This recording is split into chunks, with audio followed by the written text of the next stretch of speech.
Latino-diversidad. Espacio informativo para la construcción de la patria grande inclusiva. Naciones Unidas fijó el 15 de mayo como el Día Mundial de la Familia. Desde sectores conservadores toman esta fecha para celebrar la familia monogámica heterosexual. Sin embargo, desde las organizaciones sexodiversas y feministas usan esta fecha para visibilizar las diversas formas de familia, no solo la heterosexual monogámica. Para conocer más sobre las familias diversas, conversamos con Alejandro Merino de la Asociación de Familias por la Diversidad de Perú. La entrevista se realizó para la edición 20 de Latino-Diversidad y se divulgó en julio de 2015. A continuación, escucharás la entrevista completa. La conversa.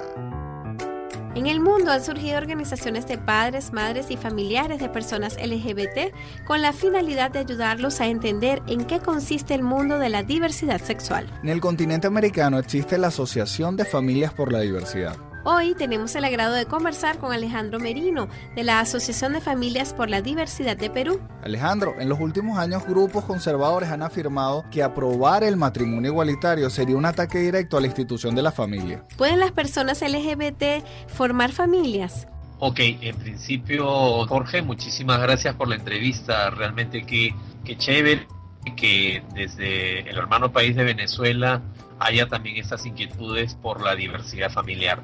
Con respecto a la pregunta que me haces, definitivamente todas las personas tenemos derecho a conformar familia, ¿sí? Y lo cierto es que a lo largo de la historia ha habido una diversidad familiar increíble, ¿no? En la actualidad, evidentemente, hay diversos tipos de familia y por supuesto que las personas lesbianas, gays, bisexuales, trans, intersexuales, travestis, transgéneros, pues podemos conformar familias, tenemos el derecho a hacerlo y es más, las conformamos, ¿no? Es algo que en la sociedad se da, definitivamente.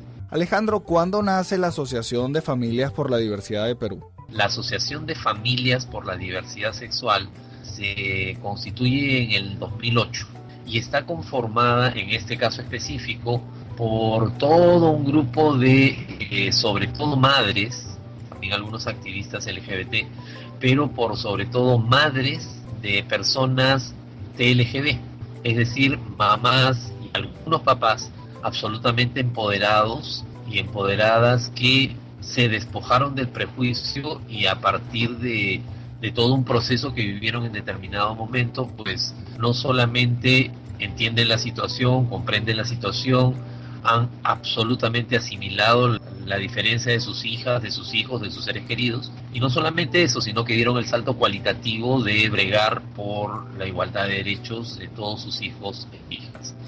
Es un grupo fundamentalmente de madres que se reúne una vez por mes y que acoge en estas reuniones que realiza, estas reuniones ordinarias que realiza, acoge a aquellas personas, a aquellas mamás o papás o familiares que recién se enteran que su hijo o hija, su ser querido es diferente por su orientación sexual o su identidad de género. Entonces es un grupo de acompañamiento, es un grupo de ayuda y en el que las mamás o papás o familiares que recién se enteran de la diferencia de su ser querido, es diferente a lo que esperaban, digamos que les acompaña en este proceso de entender, de asimilar esta situación y finalmente no solo de asimilar, sino también de valorar la diferencia, ¿no? Recuerdo mucho lo que decía Elder, lo que dice Erler, lo que dice María Cristina, ¿no? Tener un hijo o una hija LGBT me ha permitido ampliar mi visión de la humanidad, ampliar, enriquecer esa visión que tenía antes y que se constreñía al binarismo, ¿no?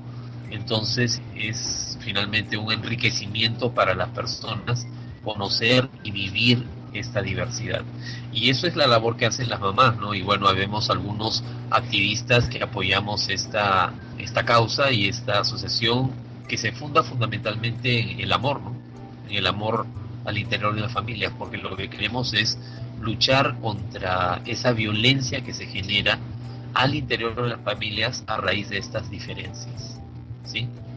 Y bueno, venimos trabajando desde 2008, eso sí. ¿Cuál fue la respuesta de la sociedad peruana ante el surgimiento de esta organización?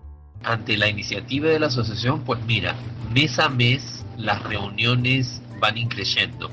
Es decir, van aumentando. Al inicio, recuerdo que los primeros meses que nos reuníamos, o sea, las primeras reuniones, el primer miércoles de cada mes, solían venir 3, 4, 5, 6 personas. Ahora tenemos reuniones en las que a veces hay 40, 50 personas, y de ellas usualmente un 40 o 50 personas vienen por primera vez. Hay un grupo, hay un núcleo de madres, y de activistas, también algunos padres, que digamos es el grupo impulsor de la asociación. Pero a las reuniones viene una gran cantidad de activistas muchas veces jóvenes que quieren aprender, que quieren saber cómo enfrentar el tema con la mamá, con el papá, con la familia en general, y también vienen madres y padres que quieren informarse con respecto a esto. Muchas madres, muchos padres que se enteran de la diferencia de sus hijos, pues atraviesan toda una serie de emociones, y esas emociones muchas veces hay estupor, muchas veces hay cólera, hay ira, hay culpas, que se fundan lamentablemente en todo el prejuicio existente, y es a partir de esto que la asociación trabaja, y la respuesta de la sociedad en general creo que ha sido muy positiva, porque vamos creciendo. Además, en las actividades en las que las madres han participado, pues la acogida ha sido muy amplia, el activismo también ha sido muy receptivo a esta iniciativa, el activismo LGBT y el activismo por los derechos humanos, y bueno, pues aquí estamos, seguimos para adelante, claro que sí, y a no bajar la guardia. Alejandro, ¿qué le pudieras decir a una persona que se acaba de enterar que un familiar cercano es gay, lesbiana, bisexual o transgénero y no sabe cómo lidiar con esta situación? Yo le diría que, en principio, que lo que se ha enterado no cambia a la persona. La persona era así y seguirá siendo así. Sencillamente lo que ha pasado es que se ha enterado de una característica de la persona. Se ha enterado de una orientación sexual que no esperaba, o se ha enterado de una identidad de género que probablemente no esperaba, pero que la persona sigue siendo la misma. Si es un padre o una madre, decirle que seguramente como padre o como madre intentó criarle, intentó inculcarle los valores de respeto, de no discriminación a ese ser querido, a ese hijo, a esa hija, y que esa persona sigue siendo la misma. Lo que pasa es que se ha enterado de una característica muy particular, y que lamentablemente los prejuicios existentes en la sociedad son difíciles de vencer, pero creemos que a partir del amor que le tienen a tu ser querido, a su ser querido, esa lucha, esa brega va a ser muchísimo más sencilla de lo que esperan. Además, lo que les diría es: acudan a asociaciones en las que puedan encontrar los testimonios de otras madres, de otros padres que ya vivieron la experiencia que ha vivido usted.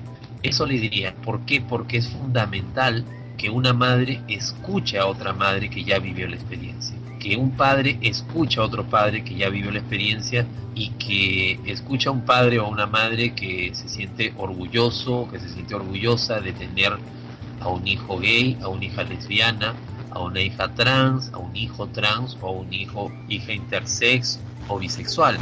Eso es lo que es importante, ¿no? El amor que le tengas a tu ser querido, y cómo a partir de ese amor puedes despojarte de los prejuicios que probablemente acunaste por décadas. Eso es lo que le diría. ¿Qué consejos le darías, Alejandro, a los familiares de personas LGBT que quieren organizar un espacio similar? Las experiencias de las agrupaciones de madres y padres de personas LGBT han sido tremendamente diversas. Te cuento cómo fue en Perú.